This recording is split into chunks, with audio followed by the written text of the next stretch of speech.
Hello, everybody. Good evening. Guten Abend zusammen. How are you all doing? I hope you are doing well. I hope you had a fantastic weekend. And I want to say a huge thank you to everyone who is joining us here this evening. I see Dan and Sebastian in the chat already. Great to see you guys here, as always. Thank you very much. And if you're here joining us as well, say hello. Say hi to us here in the chat. Let us know you're here and tell me where in the world you are joining us from here this evening. And as promised, very, very shortly, we're going to be speaking to Peter Tihanyi, one of the most exciting wrestlers in Europe today. I'm really looking forward to speaking to Peter, getting to know him a little bit better. And I'm sure you all are too. And I'm sure you've all got questions. So if you have a question that you would like us to ask Peter, please leave it in the comments. We'll get to your questions towards a little bit later on in the broadcast. Me and Mett will be having a bit of a chat with Peter first. But yeah, since I've already mentioned his name, my co-host this evening, the one, the only, Mühlberg, Mett Dimassi. You're lucky you mentioned my name twice. Third time I was just going to appear, just like Beetlejuice. How you doing, my friend? I'm good, dude. How you doing? How you feeling? Good. Tired. Always tired. I mean, you're going to feel more tired in what is it? A week from now, we're going to be in Dresden. Well, we're going to be right back maybe from Dresden. But it's going to be one hell of a show. Yeah, I'm really looking forward to Dresden next weekend. I mean, so here's the thing, like me and my wife, Helen, for those of you who don't know, we did a road trip this weekend. We drove all the way to Berlin and back. And yeah, Dresden's about as far, so it's going to be another long weekend on the road. But it should be fun. It should be exciting. But yeah, Dresden, True Colors coming up. It's going to be a good show. There's a lot to look forward to. Hey, I got the True Colors spirit right here. Just hold on. What side am I supposed to? Out of whatever side I'm supposed to. Just right there. Yeah, I see that. I see you're excited. You're looking forward to it. Okay. Well, look. Just while we get a few more people in the chat, remember, please ask your questions, and we'll ask them later on to Peter when we bring him on. But let's take a little look at what's coming up at True Colors. So. Match I'm really looking forward to, 16 karat gold 2023 rematch for the world tag titles. The Frenchadors looking to reclaim the belts from the Arrows of Hungary. I mean, we're gonna see what happens. I did say it last time and I'll repeat it again. Amboss has been hindered, but it's not been stopped, no matter who's putting their way. And I mean, to be fair, Peter's one of the people who's been fighting them tooth and nail since their formation. So I'm excited to see what happens if the Frenchadors can go on a second, could go on their second tour as world champions, or if the Arrows of Hungary are just going to keep those championships right around their waists. I think that's going to be an exciting match. Speaking of exciting championship matches, shotgun title rematch from Back to the Roots. Maggot, now he's dealt with Ahura. He's looking at Lawrence Roman. He wants that championship back in Dresden.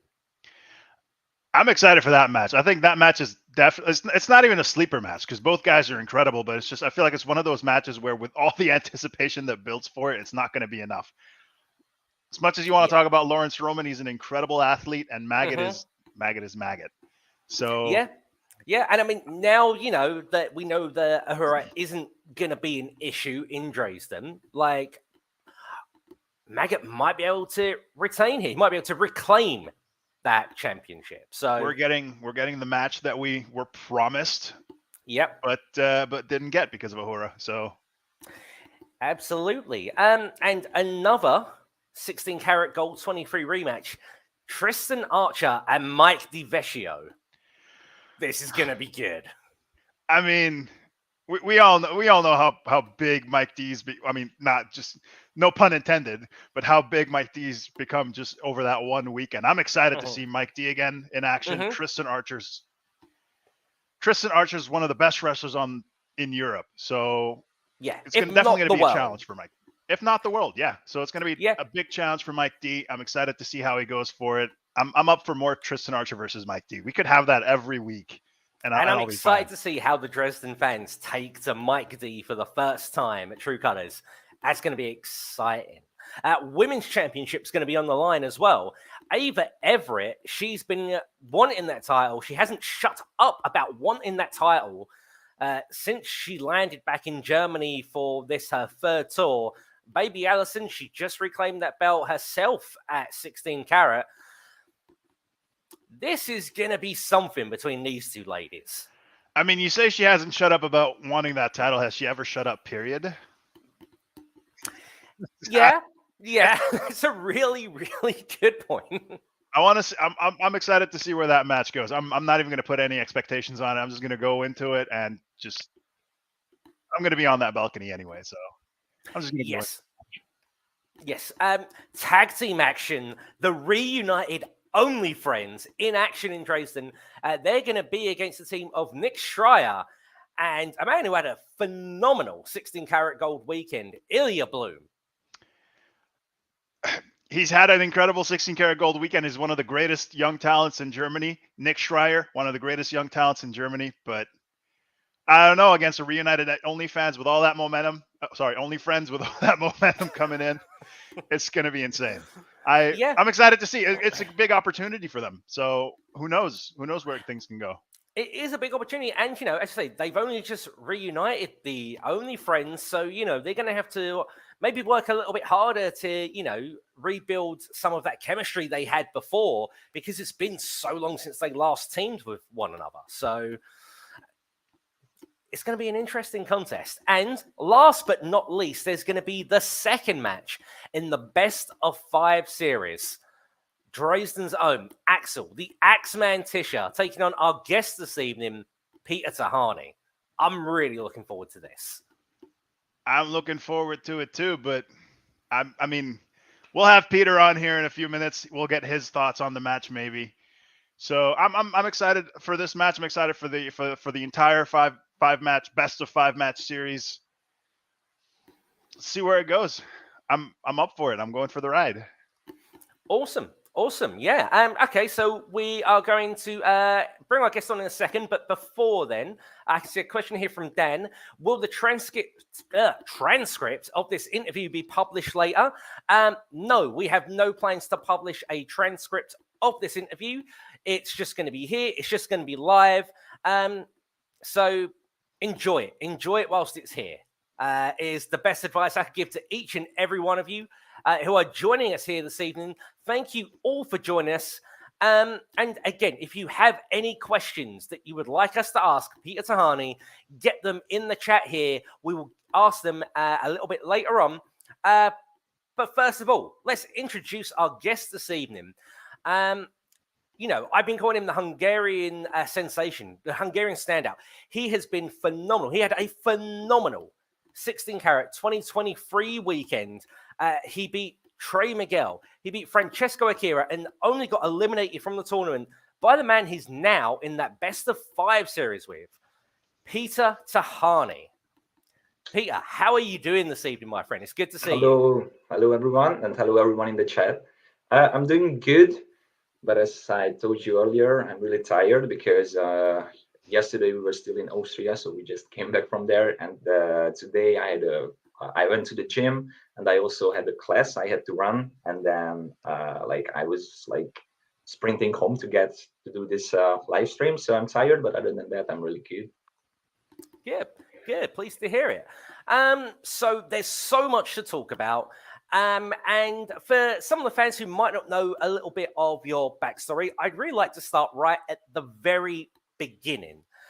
So my understanding is that your very first exposure to the crazy world of professional wrestling was through one of the video games on PlayStation. Is that right? Yes, exactly. So I had a classmate, and he invited me to his place because he had a new game for his PlayStation 2.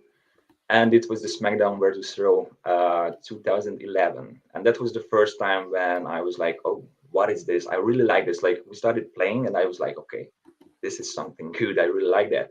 And from that point, we played, I think, almost every day. So we went to school. After that, I went to his place and just play. And after a while, I was like, okay, I really like this, but do you know if there is like TV, like they show it on TV anywhere. And he told me like, where can I watch it? Because back at the time in Hungary, wrestling was on television, WWE was on television, so I could watch it. And I don't know, I was watching it for months, I think. And when I was watching it, I felt like, okay, this is not enough for me. It's not enough for me that I'm just sitting here and like watching the guys doing their stuff. So I want to be in that ring. So I went up on Google and I searched for Hungarian Pro Wrestling. I think that's what I searched for. And I found HCW and also found the HCW Dojo. Mm. And I started the trainings in September 2012. So when I was 12, actually. Wow, Yeah. 12 years old. So yeah, I do it for almost 11 years now. My first match was, I think, 5 or 6 years ago, but overall with the trainings and everything, it's almost 11 years. Wow, that I is mean, something. I Yes, it feel. is. I mean, you said SmackDown versus Raw 2011. Now I feel old with my with my shut your mouth Yeah, and and you're now it's 2017 23. So and it's 23. So yes, there's exactly. probably it's probably like about 10 years from now we're going to be talking to the next big Hungarian star and he's going to be like, yeah, Hopefully, my yes. I started playing WWE 2K23 and then I fell in love with wrestling and everything. Yeah. Yeah. Yeah. So, like, you say, like your first exposure was through, SmackDown versus Raw games. Did you know that wrestling was like on TV? Did you know it was like a live action show, or did you just think it's just a video game? No, I mean, I thought it's like a thing on television because like when I would like before that, I saw some clips and stuff like that because I think if you go on the internet, you just can easily find anything. Mm. So I saw some clips and also my brother told me some things about wrestling, but nothing like specific and nothing like really deep. So I thought, I mean, I knew it's on TV, but I didn't know like where to find it and stuff like that. So that's why it was good that my classmate like told me you should watch this channel and like on Yeah. Monday, I think it was, I don't know. And so that's how I got into it. But I knew it's like it's not just a game. Cool. Did you did you have to travel far to the HCW dojo back then when you first signed up? Actually, no. I think it was like 30 to 40 minutes. And since then, I moved to another place, but it's the same now. So it's not that Hmm. bad. Like I live in Budapest and the dojo is also in Budapest. So All right. it's pretty easy. But I know some guys who were traveling from Slovakia and from like other cities, like 2 or 3 hours. So I'm really lucky about this one. Wow. So at that time, then, like, who were some of like the wrestlers who really influenced you? Whether it was like Yeah. from the computer game or from TV, who were the Yeah. guys who were really inspiring you to want to get into that ring? I think this one is not gonna be a surprise that one of them was John Cena, because John Cena is like John Cena. He's the best, and also Rey Mysterio because of the high flying stuff. I also really liked Kofi Kingston, uh, Randy Orton, but I would say like John Cena, Rey Mysterio, and Kofi Kingston were like the top three for me. Okay, Yeah. cool. So what was it like then? A 12-year-old kid for the first time walking through the doors of his first wrestling school, entering the crazy world of professional wrestling. What do you remember from that first experience? So I remember that I was smiling through the whole training. Even though we Right. had to do a lot of conditioning and cardio stuff, I was just like really happy to be there, like to be in the ring and like do wrestling finally. So I was really happy about that one. And sport was always like a big thing in my life. So before that, I did kung fu for 3 years. So I was doing like swimming, skateboarding, football, basketball, so a lot of stuff. So like sport was always in my life. So it was just good to do a sport where I really feel like, okay, this is what I want to do like later, like for the rest of my life. Yeah, so it was amazing. Like I was smiling even though it was like a really hard one. The first training was with Icarus. I remember that, and it was like it was with the kids group. I was 12 and the other guys too, and like it was just amazing just to be there. Did you take to wrestling quickly or naturally, or was it a bit of a struggle for you at that time? So because of kung fu, I think like the movements and everything like that helped me a lot, and the sports I did before helped me a lot. Like controlling my body, coordination and stuff like that. Of course, I had to learn the techniques and the bumps but that was different because since like I started like a very young age, our spine was still like developing and stuff, so they didn't let us to do like really big bumps. So they just told us like the basic of a bump. But if we did a bump, we had to do push-ups, because it was not allowed, because they wanted to like make sure that we are safe until the age of 16, and after that we could take some bumps. But I wish I don't. I wish like I hate bumping. That's the thing. So I was happier back then about bumping. Okay, fair enough.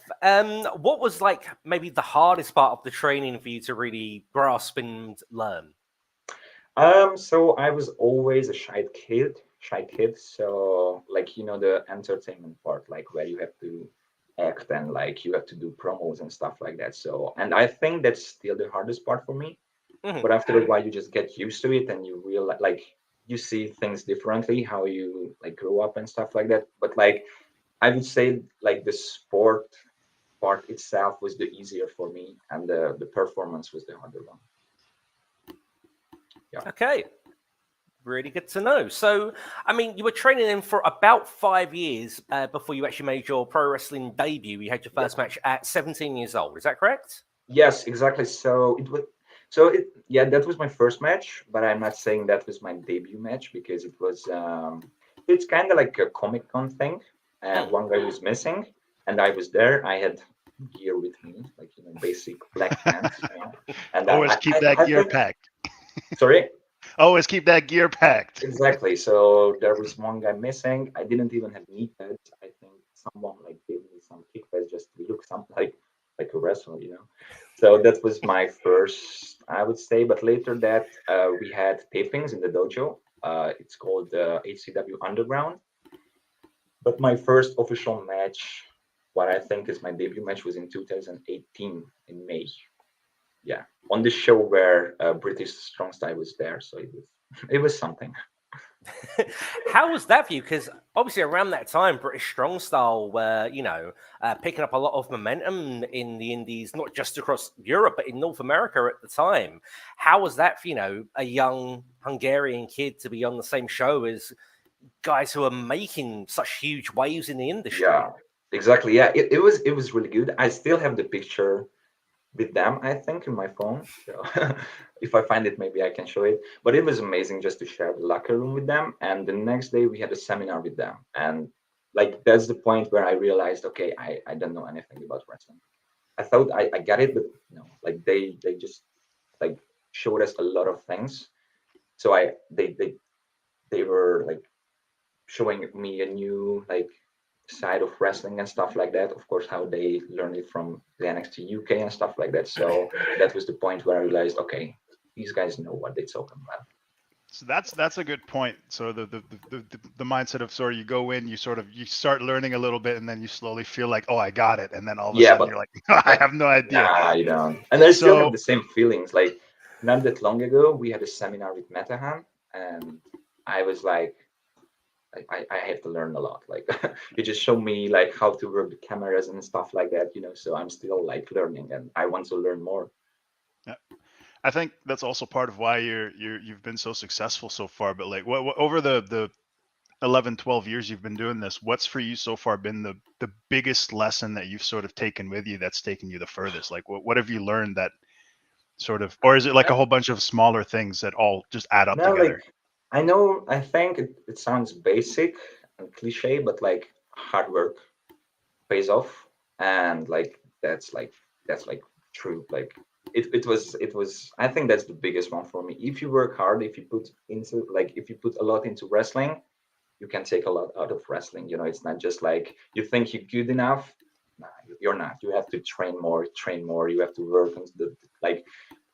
So maybe you're not like doing like actual wrestling. Maybe you are doing the gym or like watching wrestling or like watching promos or like reading books and everything, but you have to like keep learning and like work hard for your dreams. So I think that was the biggest one, even though it's a cliche one, but it's true. It's just true. Absolutely. And I find that's exactly the same way for, not just, you guys, the wrestlers in ring, but for anyone, whether, it's a commentator like Mett or anyone working on the production side like myself, you can't stop learning. And every time like you're like, oh, I think like maybe I'm getting the hang of this, you'll meet someone who shows you something that makes you go, Yes. damn, I know nothing. Exactly. Absolutely Yeah. nothing. Right. That's me every show. Yeah, and it's like, so if I have a match, we always record it and I watch it back, and all I can see are the mistakes, you know. It's not Yeah. like, okay, that was good, that was good, that was good. No, that was bad. I have to work on that. I have to work on that and stuff like this. So I hate watching my matches back, actually. I think that's common. And again, like I completely relate. Like I find it so hard, especially to watch like the early shows I was like filming and editing and Yeah. producing. Again, all I see is those mistakes. I'm like, why the hell was I doing that? Why? Why did I do this? What was I Yes. thinking? Is it the same Exactly. for you? Yes, it is. Oh, it is. But like, I watched my match back from Austria from this Saturday, and I'm already thinking, what can I do better? You know. Mm. So it's always like circle. Wow, phenomenal. Okay, so you obviously had those matches in 2018. You're still learning, developing. Fast forward to 2019. You actually you're not working at this time on it, but you turn up to 16 carat WXW for the very Yes. first time with a friend of yours. How was that whole experience for you? Yeah, so we got there because the Arrows of Hungary told us that like the 16 karat is the biggest thing in Europe and stuff like that. And before that, I heard about WXW, but that was the first time when I really met WXW, I would say. And in 2019, me and my friend were just in the crowd, like just enjoying wrestling, and we realized, okay, this is amazing. We have to come the next year. So like we were still there, but already like planning the next year. And next year it was Wow. even better because I think 10 more Hungarians joined us and came with us. And now it became like a habit. Like we do it every year. Mhm. And now sometimes it's like 22 people from Hungary. So I think it's getting bigger and bigger, and it's more like a usual thing for us. That's one But of my yeah, favorite things about those events is sort of just having that army of Hungarians around. And oh yeah. Exactly. Yeah, and actually, it's really interesting to hear that basically you one of the guys who started that off. So thank you for bringing Okay. over all your guys. Because for those of you guys in the chat who might not know, the Hungarian students come over. They work their asses off over the course of 16 carat, helping with anything and everything we need. And it's always awesome to have them guys around. So Peter, thank you very much I mean, for you're doing that. welcome, but you also have to thank the Arrows because that's how Of course. they told us at the trainings that you have to help, you have to go there, you have Yeah. to set up the chairs, the ring, and stuff like that. So it's like a chain. Yeah, absolutely. Okay, so if we then skip ahead, we go to March of 2021, I believe it was, and a 14-hour car drive from Oh yeah, Budapest to Oberhausen yes, exactly. during COVID for you to actually make your WXW debut in ring. Yes. This must have been a bit of a bittersweet moment, really, because correct me if I'm wrong, but this was part of the Empty Set taping. So Yes, exactly. yeah. So how was that for you? Like, you're Yeah. getting to make the debut with WXW, but there's no one there. It's just an empty room with some cameras and some production people. Yeah, so I think I'm not sure because as I mentioned earlier, we had the underground tapings. Hmm. And even though it was like there was COVID, we still had the tapings like in front of no one. But I'm not sure if it was after the WXW one or not. So, but actually, it was not that hard as I expected. Actually, like just the about the crowd, the whole thing, like to be in WXW and to be in a locker room with like top talents in Europe. That was like really like a moment where me and Guyash were like, okay, what are we doing here? These guys are amazing, and now we're here, so we have to show what we can do. And I remember my first match was against Mario Salani, and after the match, I was really like sad and everything because I realized, okay, I have to step up my game if I want to stay here. Because before that, I wrestled like most of the times in Hungary. Of course, I went to some other countries, but WXW is just way different and like like really really good wrestlers there. So I knew that if I want to stay in WXW, I have to keep learning and step up my game if I want to stay there. And yeah, the drive was 14 hours because of the weather. And after the tapings, we couldn't go home immediately. We had to stay one more day because the roads were so icy that we couldn't drive. So we stayed one more day, and after that it was 14 hours again. But it's worth it. It's worth it. Whole thing. That is a lot of hours spent on the Yes. road. And I think we did it twice because there was another one, but that one was just only 12 hours because the weather was better. Only 12 hours. All Only right. 12. Yeah. So Yeah, only a 12-hour drive. Something Yeah, you'll so- only ever hear said in the wrestling business. Yes. So if someone now tells me like we go by car, but it's gonna be like 4 hours, I'm like, easy. Easy. Easy. Okay, so you had like a bunch of matches during this empty set stuff, but really amongst a lot of like the WXW fans, it was the matches you had against Fast Time Mudo that really got you noticed and really kind of put you on the map. Yeah. In that respect. What do you remember about those matches? Yes, so I remember like my first match with Muda was actually in Dresden, I think. And like I was very happy how it happened, like how the match it was itself. And after that we had another one at in Oberhausen, I think. And we had a third one at Tech Festival, I think. So yeah, he was the first feud I get into, and it was amazing that they put me against like another young, really great talent. So yeah, I was really happy about it. Like I could like see the tweets and everything, how really like they liked the match, and even like they put it like a match of the night and stuff like that. So I was like, okay, that's great. That's a really good feeling. Awesome. How was kind of the reaction from the time from the other wrestlers backstage and even some of the WXW office at the time? Were they like, did they give you much feedback or praise for those matches?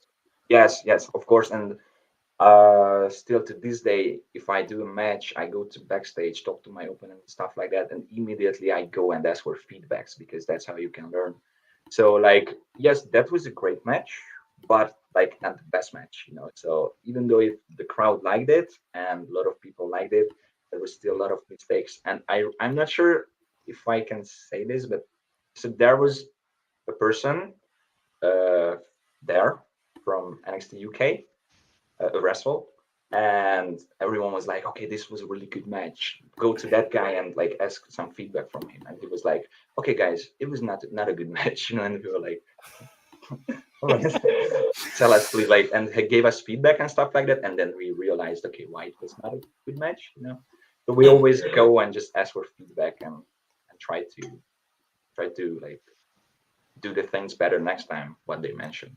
Yeah, nothing like brings your ego down quicker than yes, thinking exactly. you've done a great job, and then somebody like, actually, yes, this, exactly. But actually, like that's what you need, I think, because I think you know what you do like good, and you need to know what you have to improve on. So even though sometimes it can be like hard, you have to know what you have to improve on. So yeah, and I'm sure it kind of helps keep the ego in check, right? Yeah, exactly.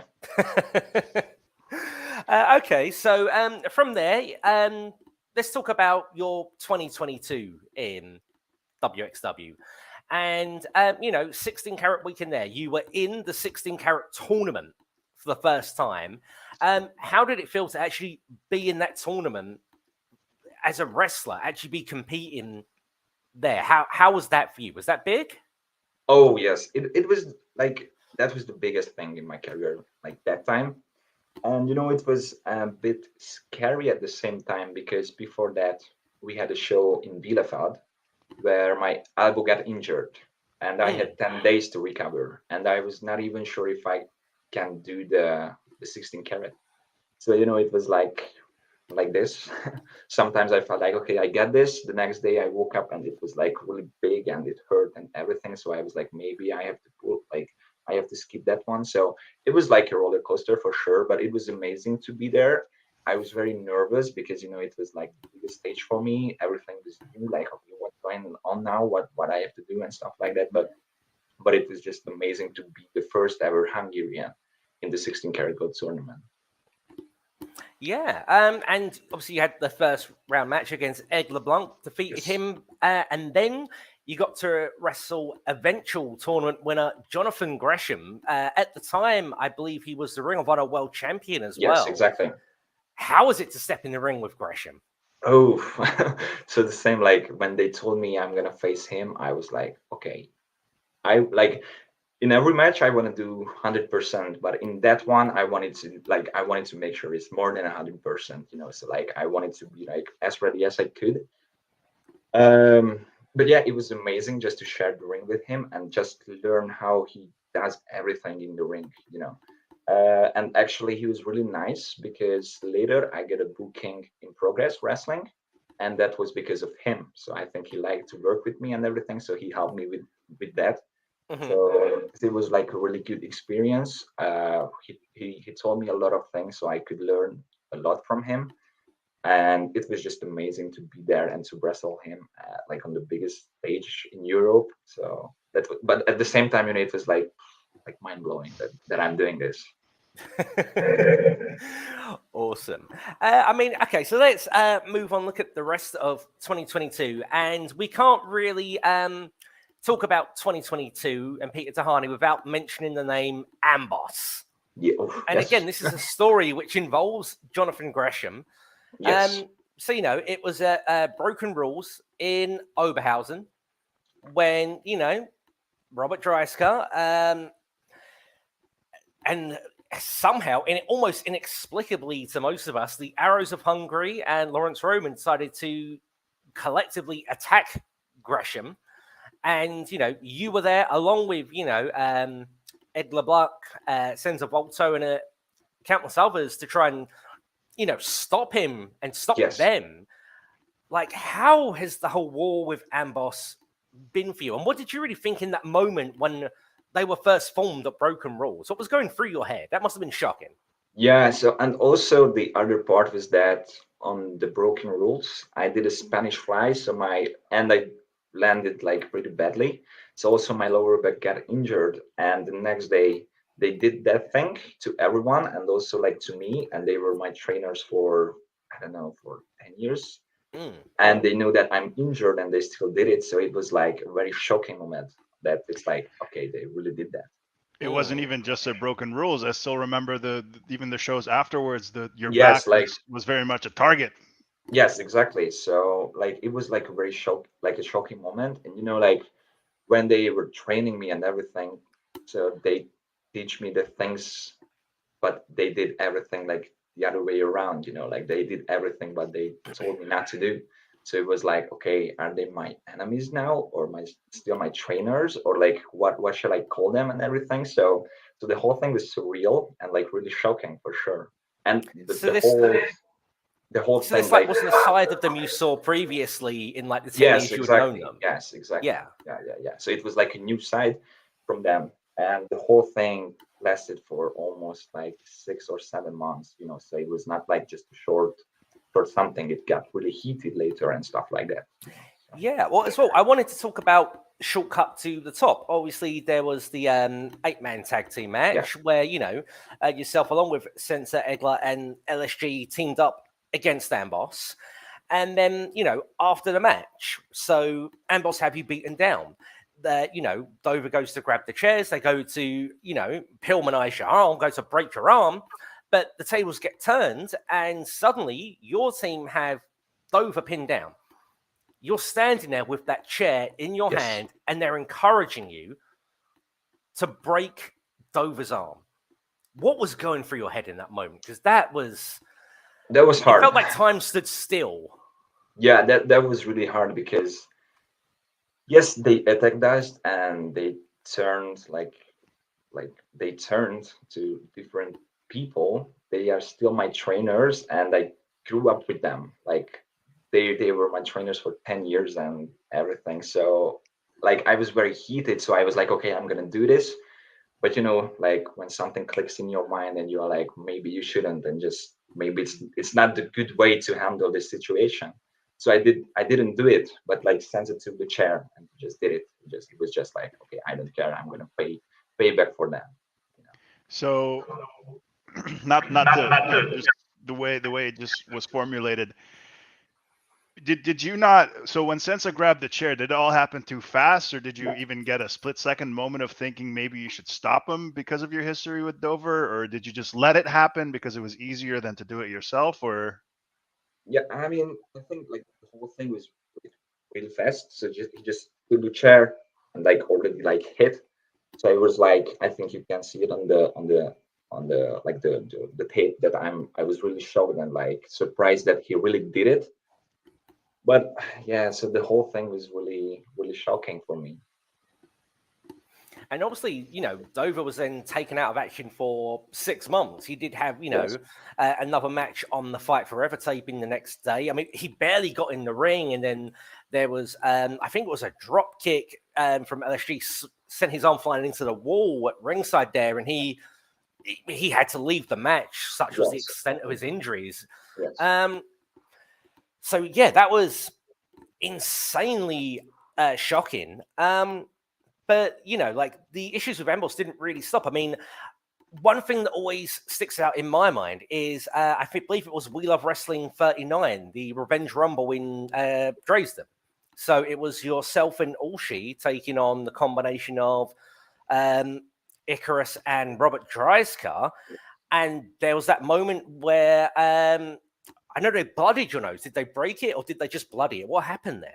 No, actually, so like Robert like put me in like a headlock kinda, and he hit me with his forearm like on the top of my nose, and it started bleeding. So I think it was not like a really big injury, like a really like a big like a broken nose, but still something happened to the bone here, so that's why it was bleeding and everything.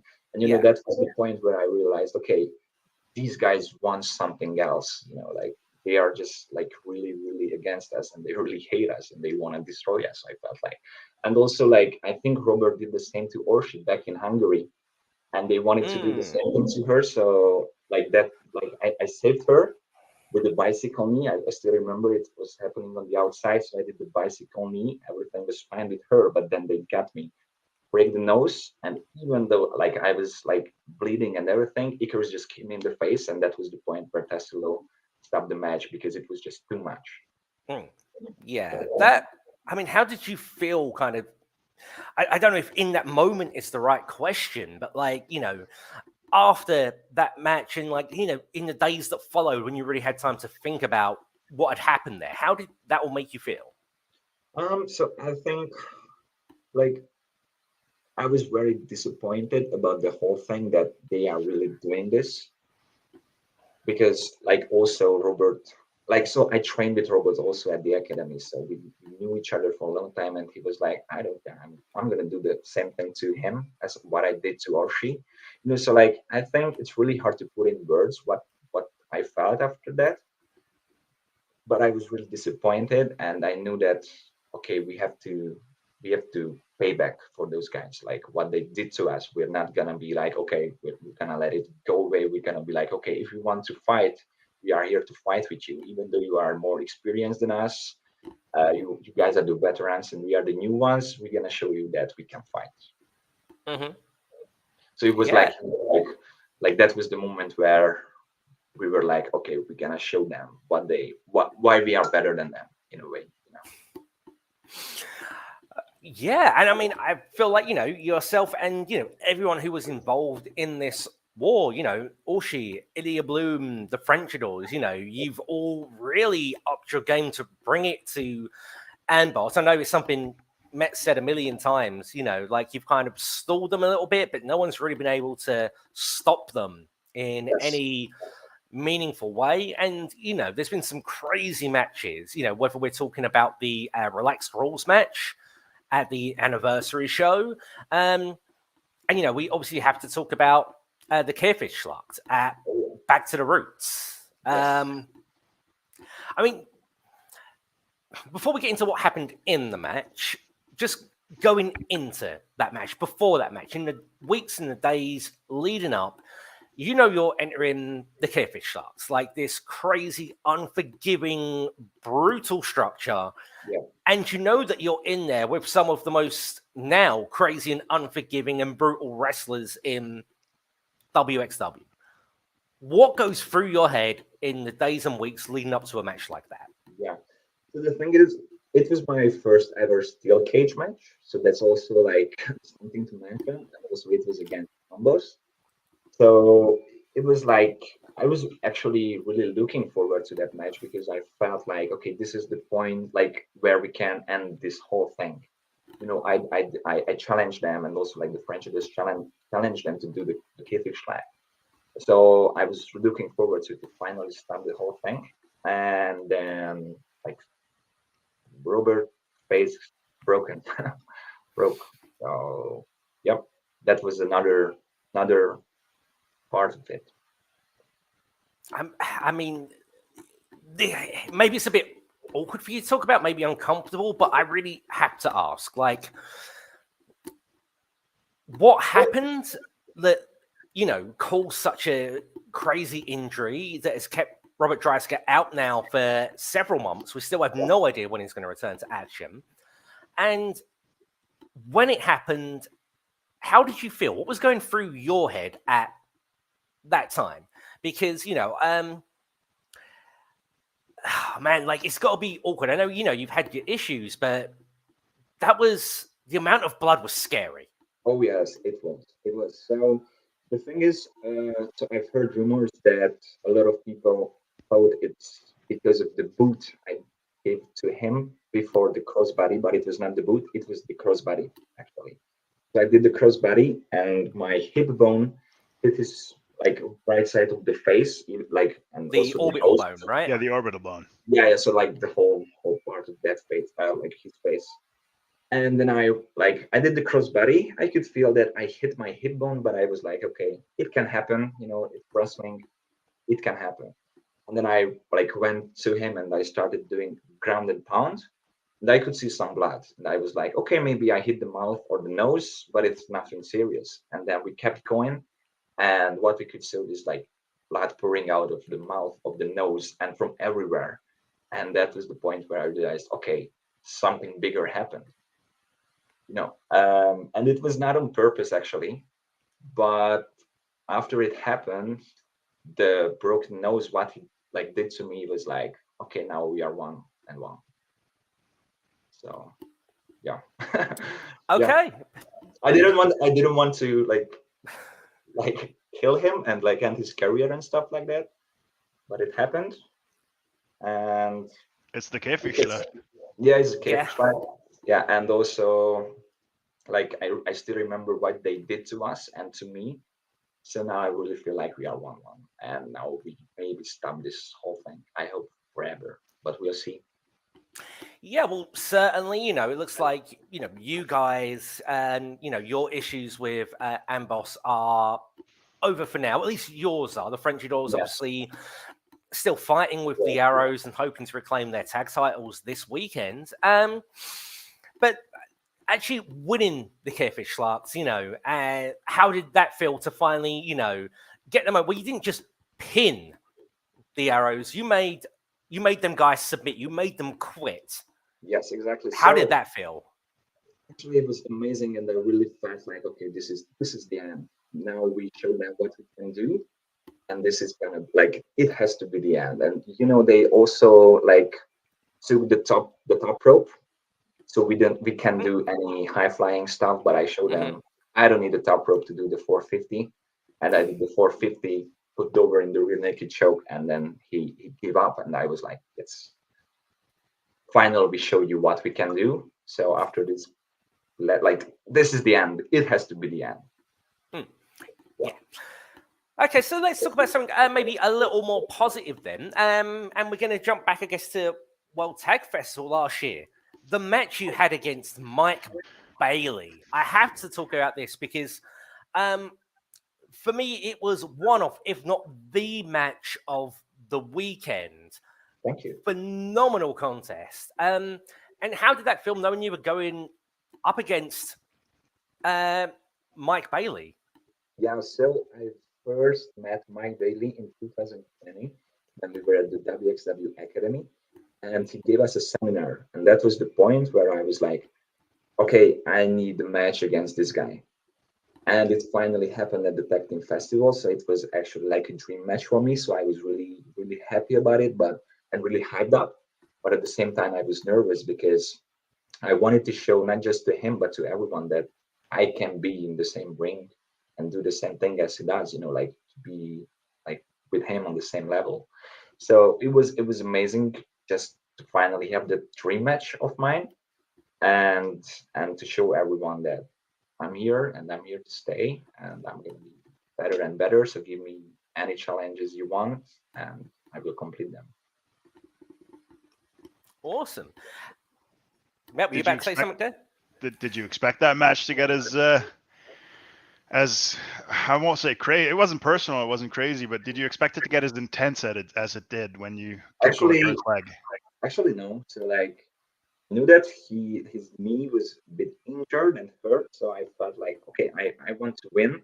Maybe it's not gonna be fair, but I need to attack that leg. And that from that point he turned and then he showed me like why he's one of the best in the world. So I didn't expect that, to be honest. I mean, it's always interesting. Like I've seen and I've filmed and produced dozens of Mike Bailey matches over my career, and I don't think I've ever heard a crowd boo him like they booed him when he was attacking you and maybe taking a couple of cheap shots in that Yes. match. Yep. It's not something that happens often. Yes, exactly. Okay, so then we kind of catch up to this year. This year's 16 karat gold. And it was definitely an improvement over last year's. And, I don't think there's a single WXW fan who isn't sitting there going, damn, Peter Tihanyi is one of the best that we have right now. But I'd really like to talk in detail a little bit about some of these matches. So, opening round, you against Impact Wrestling X Division champion, Trey Miguel. This was phenomenal. How did you enjoy this? Any thoughts about this you'd like to share with us? Yeah, so like this year 16 karat was a bit easier, I would say, mentally, because last year was the first time for me. So this year I knew what to expect actually, like about the things I mentioned earlier. So I was a bit more like relaxed, but at the same time I was really excited and nervous to have like to be like good and like to have a good performance there. And when they like announced that Trey Miguel is gonna be there, I retweeted it and like put some like emojis there that I want to face him, and it happened, and I was really happy about that.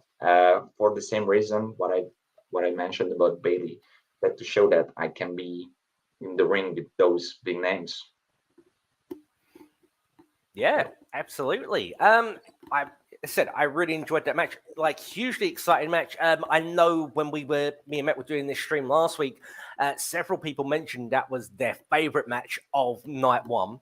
But then night two, you go up against Francesco Akira in another superb match. Again, you get the win in that match. And to me, that very much felt like very reminiscent of a New Japan main event style match. Yes. I'd love to hear your thoughts about that Yeah. contest. So the thing is that I still really like Japanese wrestling, but back in 2019, I was like a really huge fan of New Japan and like Japanese wrestling overall. So it was really good that I could be in a match with him because he wrestles more like Japanese style. So it was like a great test for me that if I go to Japan, like how could I like perform there and stuff like that. So it was like a really good test and challenge for me to see if I can do that style of wrestling, and I feel like I could because I won. But yeah, like you could just you could just feel that he wrestles way differently because of Japan. Like every strike he did and everything was like harder than the usual. And like the whole thing was a bit different, but I really enjoyed it, and it was really a great experience to wrestle in that style, I would say. And also, maybe Mett, you can correct me if I've got this a bit wrong, but isn't he also the current IWGP Junior Heavyweight Tag Champion? So that's unless something's changed since then. He's in fact the current IWGP Junior World Tag Team Champion alongside TJP of the United Empire. So, and hey, he was very close to becoming #1 contender in the 4-way afterwards. Francesco Akira's one of the best in the world, and the fact that you beat him on night 2, that definitely says a lot about you. well, yeah, but the point I was about to make as well, like you beat a champion from both New Japan and Impact in the same weekend, like that's huge. That's really cool. And then we come to night 3, and the match you had, sadly not a winning effort, but an incredible contest with arguably one of the best, not just in Europe but in the world today, Axel the Axeman Tischer. And please, could you share your thoughts about this contest? Yeah, so I think like mentally that was the hardest one because I already faced him 2 times in WXW and 1 time in GWF. So it was like we already had like 3 matches before that. And he always beat me. So it was like, okay, this is the biggest like milestone in my career that I'm in the semifinals of 16 karat. And also I face X-Men again. So it was more like if I go in there, I just want to win. I don't care what's gonna happen. I just need to win that match. And it didn't happen because of the left elbow. Even though I did the 450, which worked the days before that, like he just destroyed my left arm. So like when I landed, I could feel the left arm, like the left elbow is okay, there's something wrong with that. And then he just grabbed it, and I had no choice just to tap, because if I don't tap, probably I would get injured and like can't wrestle for a long time. So I was really like, I was happy with the whole 16 karat, but that one just like kind of like bring me down, and I was very disappointed and sad that I couldn't defeat him. I mean, you were in the ring with the best wrestler in all of Europe. Yeah. For me, at least in my opinion. And when you're up against somebody like Axel Tischer, especially at an event like 16 karat gold, it's as much a game of chess as it is a wrestling match. But I'm gonna let Marc keep us going from there, because I do have one very interesting question about the future. Oh. Okay. Well, yeah, I was going to say as well, when you're in there with a veteran like Axel, when he smells, a weakness like the elbow, he's just going to jump in on that. And, as you said, you've got no choice but to submit, or you're going to be out for 6, 9, 12 months. Exactly. As disappointing as it can be, you've got to play it smart for the long term, right? Yep, exactly. So from there, you issued a challenge to Axel, a best of 5 series. So you want to wrestle this man. You've already wrestled him once in this series. Another phenomenal match at Frankfurt. You've still got 4 more matches to go. And here's the thing, like I'm pulling for you, Peter. I'd love to see you win this. It would definitely cement you as one of the very best in Europe right now, as if you're not already. But it would be unquestionable, undoubtable if you are able to secure these victories. But this is going to be tough on you. Like it is gonna be tough, but as I told you earlier, like I really like challenges, and I felt like every challenge they gave me so far, I could like complete. And this is the one which is still not finished. So I was like, okay, let's challenge him. Let's show him and everyone that I can really beat him. Even though now it's 1 for him, it was just the start. Of course, he has more experience than me, so I knew it's not gonna be easy. And it was not easy in the first match, and it was just only the first match. So yeah, it's gonna be hard, especially I think the second match in Dresden, because he's gonna be the hometown guy. And actually, I'm not sure about the crowd who they want to see the win, if they want to see him win or myself, because every time I was in Dresden, they were like really behind me and everything. But this time I'm gonna be against X-Men, so I don't know. Like this is gonna be crazy for sure. But I like I'm not gonna stop until I beat him. I mean, that leads me to the very interesting question, because I was going to talk about Dresden coming up now. So to correct a little something Marc said, he said you have 4 matches, but realistically you might only have 2. And if those 2 matches don't go your way, you've been swept. You've been swept by the best guy in Europe, the best wrestler in all of Europe, but you've been swept.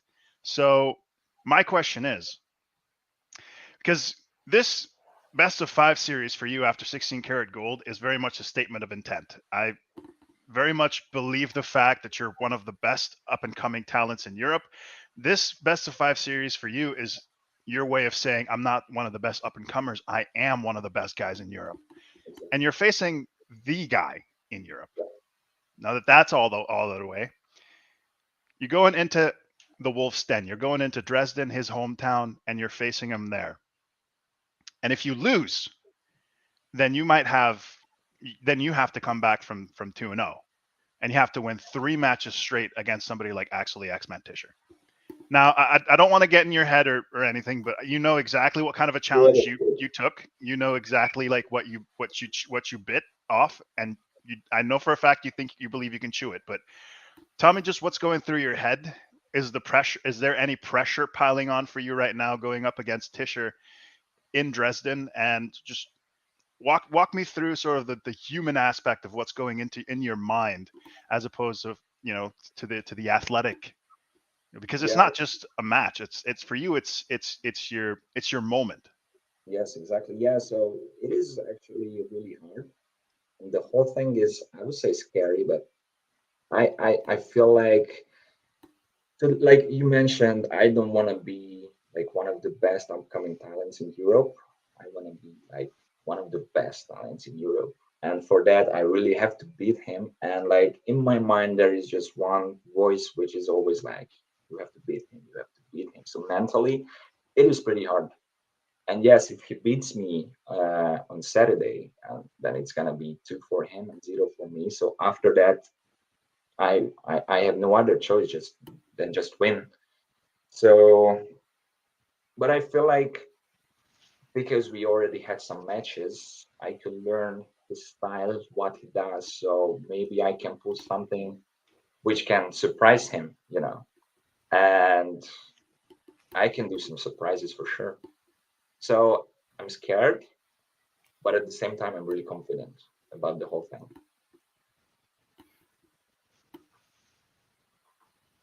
Yep. I got my answer. I'm looking forward to it. I'm gonna keep you to that word. I'm looking for those surprises. Sounds good. So right before we get to the questions from everyone in the chat here, and if you have any more questions, please drop them in the chat, and we'll get to them very, very shortly. Actually, I've got a quick question for Mett before I bring up a question for you, Peter. But recently on social media, you posted, and this was on April the 1st, April Fool's Day, that you had just signed your first ever full-time contract in professional wrestling. Mett, what were your thoughts when you saw Peter post that? That he's the new coach. No, because you had no idea at this time. I knew shortly after 16 karat that we had made an offer to Peter.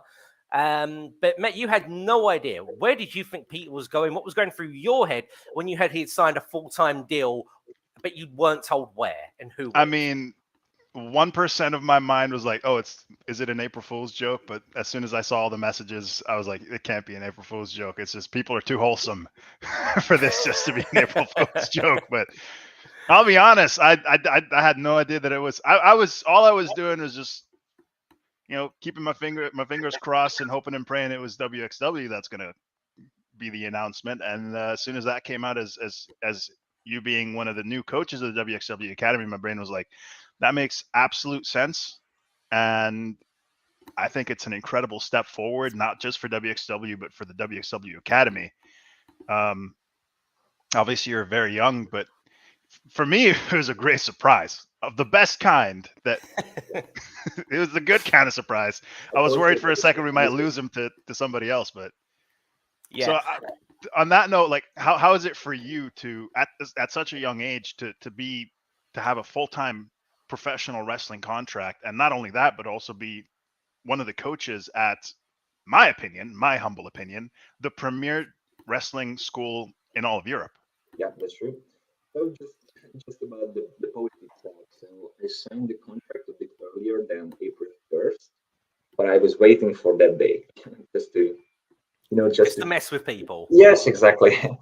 And like also like my best friend already knew about it, but like he was like, shall I post something like it's April Fool's? And I was like, yeah, let's do it just to confuse everyone. So it was on purpose. But yeah, it was not fake. I signed a contract with WXW to become one of the trainers at the academy and also to be a full-time member in WXW. And what I told everyone, like now all I do is wrestling, but after this contract, now it's official because in Hungary there is no chance for this, unfortunately. But in Germany and with WXW now it's gonna be official that I'm a pro wrestler. So when I saw the contract they showed me, it says like my name and everything and like pro wrestle and pro wrestling coach, and it was like okay that's my childhood dream on the paper, and I'm gonna sign that one. So I feel like this is like the biggest achievement so far in my career, and I feel like this is the next step for me, for sure. So I'm really excited about it. Awesome. Like genuinely, congratulations. I'm super Thank you. excited to have you on board. And yeah, when I was told by Felix Kordenberg that we had made you an offer, I looked at him and I said, that's probably the smartest thing I've heard anyone say in a long, long time. Because, That's especially just because you hang out with me too much. But no, it was, especially after the performances that you put in over 16 Carat weekend, there are going to be, wrestlers and wrestling companies all over the world in my opinion, taking a look at you and what you do, who will be interested in booking you and working with you and offering you contracts. So I think for WXW, for us to make that offer to you is a tremendous idea. I think, we're going to benefit from it hugely. I think you're going to benefit from it hugely, being here and being able to officially do this full time.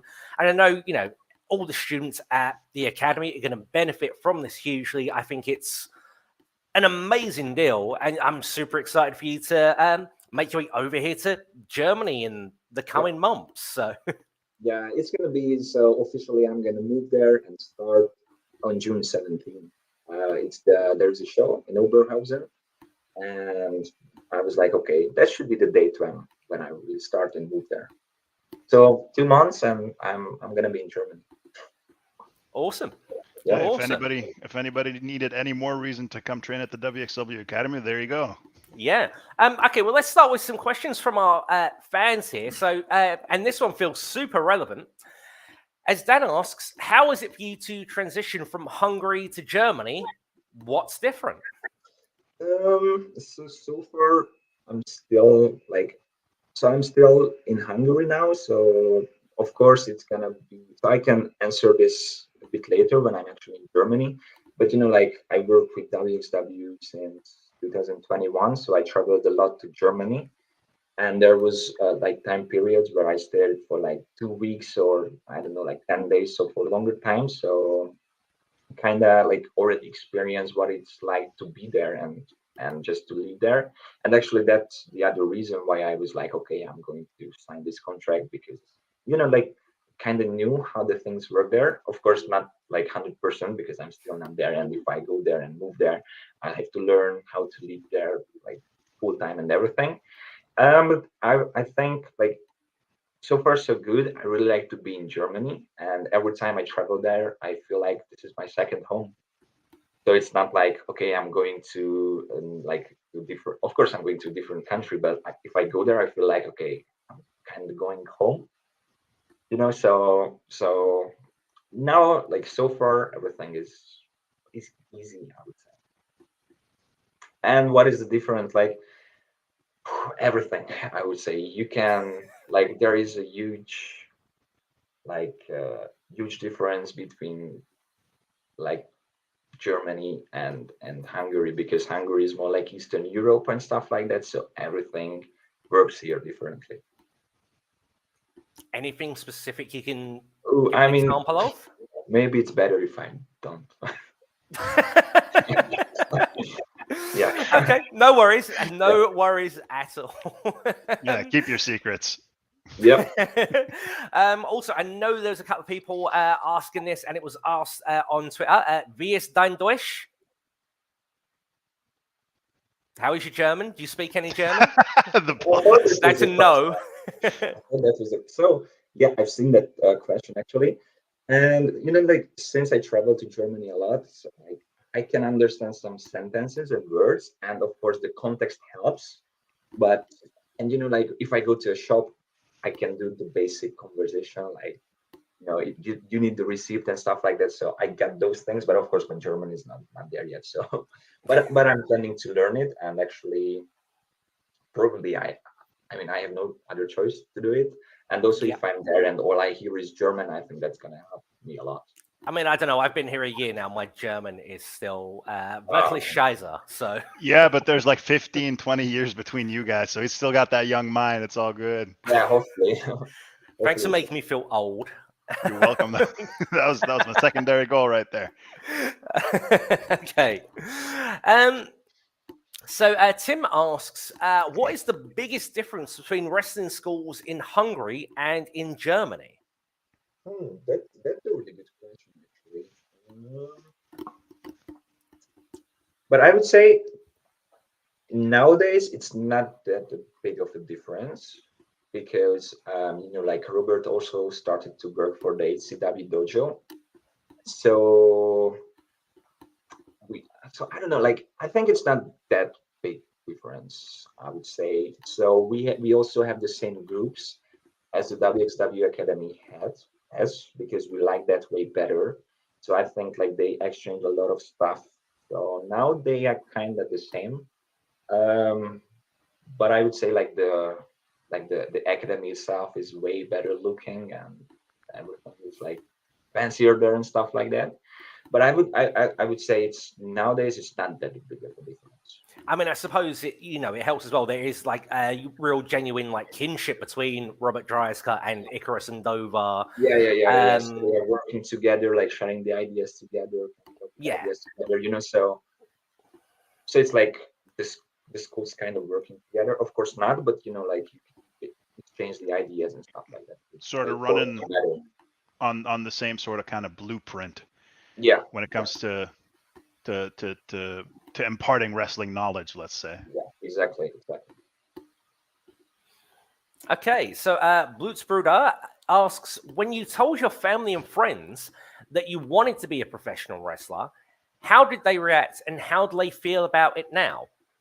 So when I told it to my family, they were like fine with it. So before my first ever training, me and my sister and my mother like went to see a training, like how it looks like how it looked like, just to see like the trainers, the guys, the place itself and everything. But they were like supportive the whole time, and they still are. Also, my sister is now working for WXW also, and my mother comes to every show almost she can. So they were really supportive. The friends, I would say the same. Like classmates, teachers, and like people around you were they were like, you're not gonna be a wrestler because you're too skinny. That's a fake thing. Why would you do that? That's stupid stuff like that. So the usual thing, I would say. So like, but the hardest part, the family part, was the easiest, like the easier one. Yeah. Oh, and how they feel about now? Like, yeah, as I told you, like my sister is working for WXW, for HCW, for Passion Pro. So my whole family is actually in wrestling in some ways. And on that note, I'd just like to throw out there, it's incredible that the Tihanyi family is just so incredibly talented when it comes to wrestling in general. Because Sandy's incredible. Like Marc is going to say it more so than anyone, because you work with Sandy more. We both obviously both work with Sandy, but you've got way more direct work with her, and she's also really incredible. The stuff she's doing in Hungary for video production, working the camera here at WXW, she's incredibly talented. Yeah, definitely. She's doing some phenomenal work. Yeah, I have nothing but good things to say about Sandy. So actually, I've got another quick question for you. Like, how is it for you to, get to travel and work so many events with your sister, with Sandy? how is that whole experience for you guys? So we already had a talk about this one with Sunday, and we feel like wrestling brought us like closer to each other in a way, because we started working together, traveling together. So we started to share more things about us to each other and stuff like that. So like our relationship Yeah. is stronger because of wrestling. And I feel like if I'm in front of the camera and she's behind the camera, good things gonna happen. Awesome. Awesome. Okay, so Toby asks, are there any other Hungarian wrestlers who you see as the next potential regulars here for us in WXW? Um, so like I think so, like active wrestlers like Guyash Jr. for sure. I would say. Hopefully BT. I think he was there the last time actually. Yeah. So I BT was hope, at Showcase. also that. So I also hope for him. Um, Also, I would like to see Malka in WXW and Maverick, and we also have some trainees who I think could be like a regular in WXW. Yeah, and I feel like that I'm gonna be there and working for them. Maybe I can also help the other Hungarian guys to get to WXW more, to train at the academy more and stuff like that. So I feel like it's gonna help everyone. Mm-hmm. Yeah, and I think I'd definitely like to see more of Guliash Jr. here. I thought again another talent who had a phenomenal showing over 16 carat weekend. Didn't pick up a win in every match, but he always looks impressive, and you can see there's been a lot of improvement since the last time he was here back at Tagfest, which is really the most you can ask for in a talent when we're only seeing them 2 or 3 times a year. That they are constantly improving. So. And not just that, he's got a big old fan base over here in Germany. Oh, I feel yeah. like if I got a penny every time I heard somebody say we want to see Guliash Jr., somebody put some horns in the chat or something for Guliash Jr. Yeah, definitely one of the more popular guys, and it's easy to see why. Great guy, great talent. I think he's got a big, bright future ahead of him. Sebastian asks, which wrestler from the roster that you haven't faced before would you like to have a match with? Ooh, that's a good question. I have to check the WXW roster because if someone asks a question like this, my mind is like stop working, like I have to remember everyone. But I think so. I had a match with Tristan, but not in WXW. So I would love to face him, Tristan Archer. I would say for sure. Hasn't faced before. Ooh, that's hard. Well, I mean, maybe someone you have faced before, because I know, on the empty set tapings, you would have had matches with guys like Jörn Simmons in rotation, but that was obviously, over 2 years ago now when you've grown and developed so much. So, I imagine if you were to face someone like Jörn Simmons again tomorrow, it'd be so different from how it was 2 years ago. Yeah, it would be. So I would like to face Lawrence Roman again, I would say. Mm-hmm. Now he's the shotgun champion, so I would like to face him for sure. I would love to face Aura. Hopefully it's gonna happen soon because we never had like any singles matches so far. And also I would love to face Maggot again. I feel like it could be different than the last time. Like we could create something more magical and stuff like together. So yeah, I would say those guys like out of like top of my mind.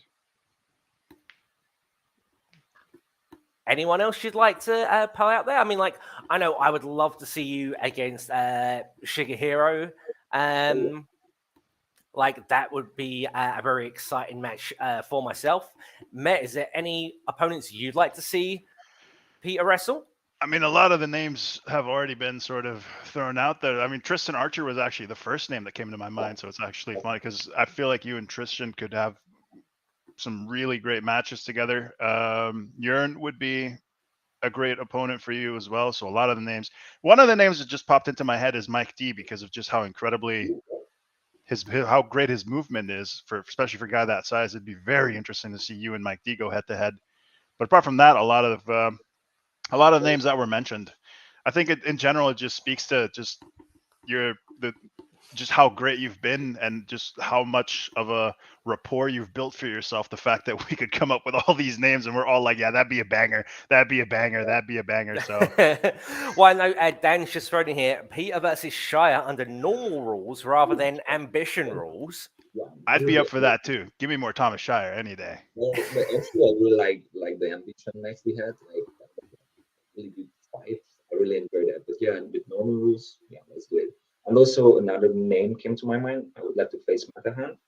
I had a match with him in GWF, but I would love to do the same in WXW. Yeah. Yeah, that sounds like the kind of match I'd like to see. You mentioned ambition really quickly, and obviously, you've had a couple of ambition matches now. So, 2022, you had the next gen ambition match, and then this year you were actually in the first round. Like the more technical ground-based shoot style of ambition isn't something you're particularly known for, but obviously one of your trainers, Icarus, he's well versed in a number of those kind of disciplines. Like, how much of that did you learn from him, and how much do you want to continue to develop that style and be in future ambition tournaments? Yes, so I learned a lot from Icarus, but I also used to do BJJ for 2 years. I kind of stopped it because of time, and also like usually the trainings were on Friday, but on Saturdays and Sunday I usually wrestle. So I was like, maybe it's gonna be a bit better for my body if I'm not gonna go for the training and kill my body before my matches. But yeah, I did BJJ, and I had some MMA seminars because I just really like fighting sports. I watch UFC a lot. I play UFC a lot. If I have a chance, I go and like train MMA, BJJ, and that's why I'm really happy about that. The academy is now at the Fight Club because I can join some classes there also. So I don't wanna like stop learning like grappling and like boxing and MMA and stuff like that. But yeah, that's how I learned these stuff. But also, we had a lot of trainings with Icarus where we did like grappling stuff, for example. Yeah. Yeah, I was about to say it's a great luck for you then that you're moving here and you're going to be at the academy because exactly. the Fight Club is definitely a great place to train if you're doing stuff like jiu-jitsu or MMA in general. So I'm excited. I'm excited to see how you evolve and advance as a wrestler yourself with those kind of influences a little more at the ready for you. If maybe you start fighting a little more ground based, or you improve on your ground based wrestling and see where that takes you. Yes. I mean, it certainly couldn't hurt when you're going up in this best of 5 against Axel Tischer, whose ground game is Really good. solid to say the least, right? For sure. Okay, so quick question here. Samantha asks, favorite opponent? That's hard. That's really hard to say. I think it's really hard to like choose one person because like I don't know, like of course it's nice to do a match against one of my best friends who is BT, but it's gonna be different to do a match with Speedball Mike Bailey, who's like a dream match for me, and also Jonathan Gresham. So I would say like I'm not sure if I could say like a favorite opponent. I also really enjoyed wrestle Ega Blunt. So because we are very similar and we are friends in real life and everything. So I could like name a couple of those, but like only one I think I can't. That was the third name. I thought there was a third name other than Tristan Archer and Mike Dean. It was Aigle Blanc. That's another one of the matches that I absolutely would love to see. Yes. Okay, so I was thinking about what you just said there. Could you give me your top 3 favorite matches that you've had here in WXW? Yes. So I think I'm not sure.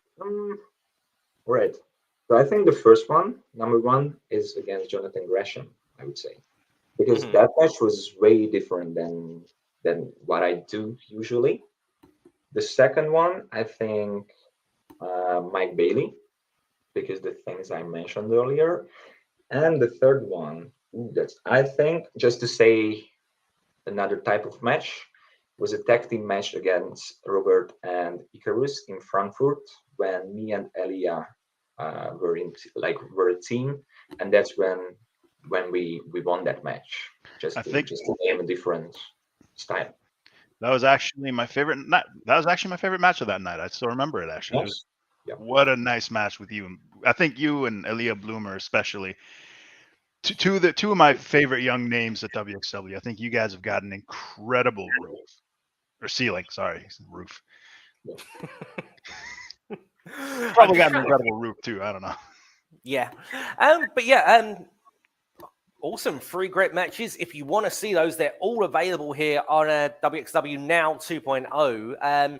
And there's so many more, which like I would recommend you watch. If you start with those 3 guys, like if you don't know Peter's work, if you've never seen him wrestle, if you want to see more of him wrestle, it's all there. Please check it out. And I think we have one last question here from a fan, which is Dan, who wants to know, after years and years of wrestling, what is it that keeps you going? That's hard. So like, I don't know, like I would like reverse the question a little bit. Like if I don't do wrestling, I don't know what I would do. Like so wrestling like gave me everything. So it's like wrestling is really, really my life. It gave me like friends, a lot of experience. I learned a lot, and not just about wrestling, but about life itself, like how to live your life, like how to be like a human being and stuff like that. So like it gave me a lot, and I feel like it still has a lot. Like it still has a lot to offer.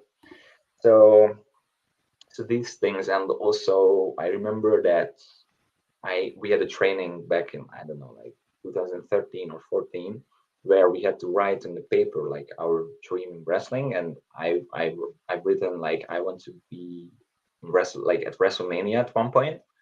So that's like really the end goal for me. So like this is what keeps me going, actually, just to be in wrestle and to and just enjoy the whole ride.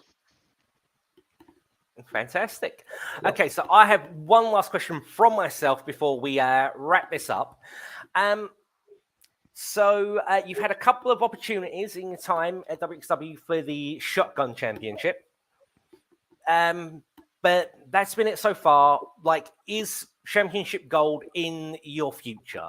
What championship would you like to challenge for? What do you see happening?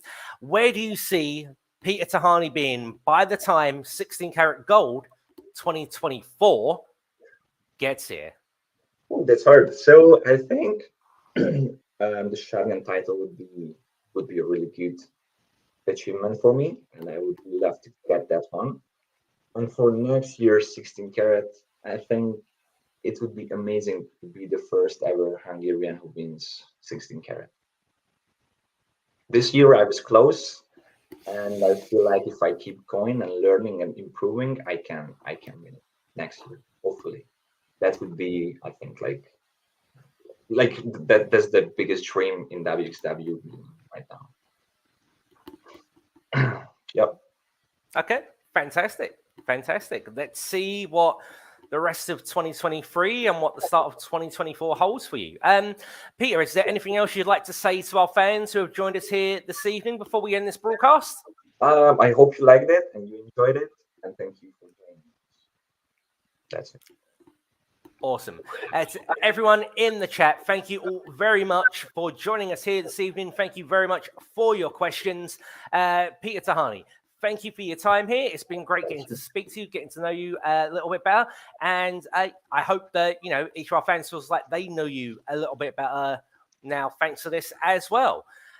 Ladies and gents, as soon as we know who our guest is for next week, because once again, I completely forgot to organize them in advance.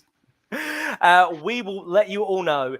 But thank you all very much for joining us. We will see you, if you are there, in Dresden on Saturday for True Colors 2023, where our guest tonight, Peter Tihanyi, will be in action against Axel the Axeman Tischer. I can't wait. See you all soon.